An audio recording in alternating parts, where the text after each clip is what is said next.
Hey there, and welcome.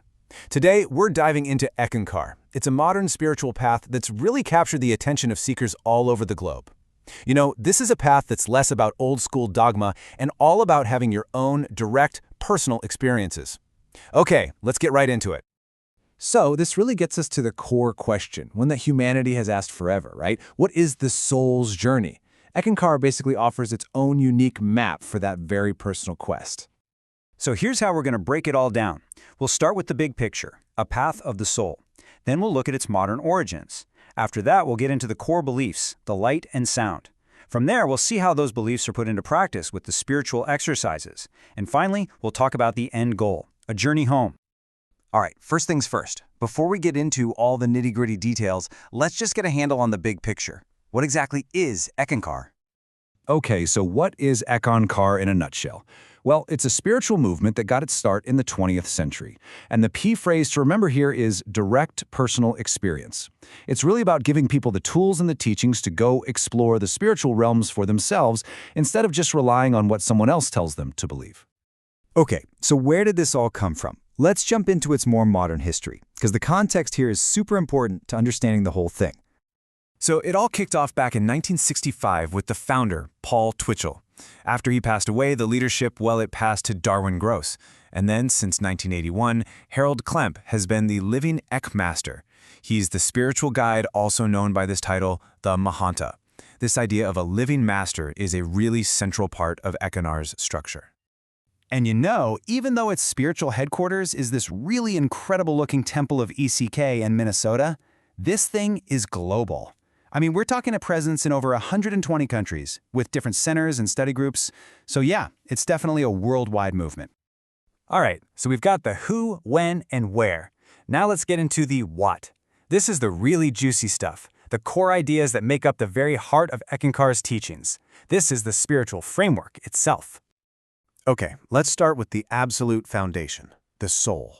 In the world of Eckankar, you aren't just a body with a soul. You are soul.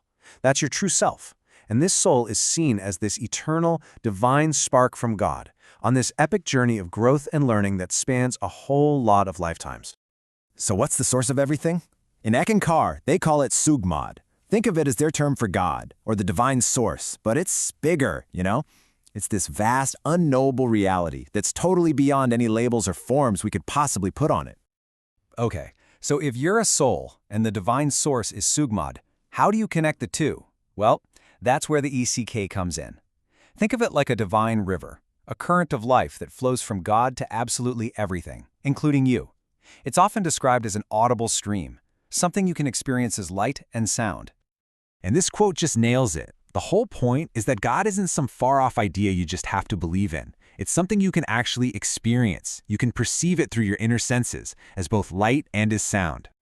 And this is a really fascinating distinction they make. It's like a two-step process on the spiritual ladder. First up is self-realization. That's the big aha moment when you truly get that you are soul, not just your body or your mind. But that's not the end goal. From there, you move toward God realization, which is all about living every single day with this constant, conscious awareness of the divine. Okay, that all sounds great in theory, right? But how do you actually do it? How do you go from just believing something to truly experiencing it? That's where the spiritual exercises of Eck come into play. These are the practical tools. So the most famous practice, the one you might have heard of, is chanting Who. They call it a love song to God.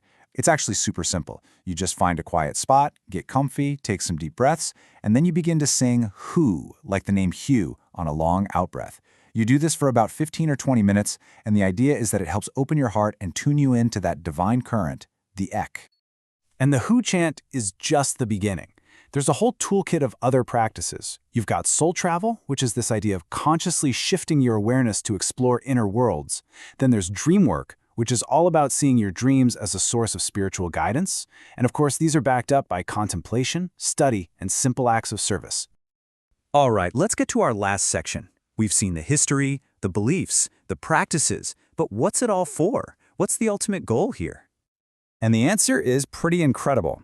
The end goal isn't what you might think. It's to become a co-worker with God. The idea isn't to just, dissolve and disappear into the divine.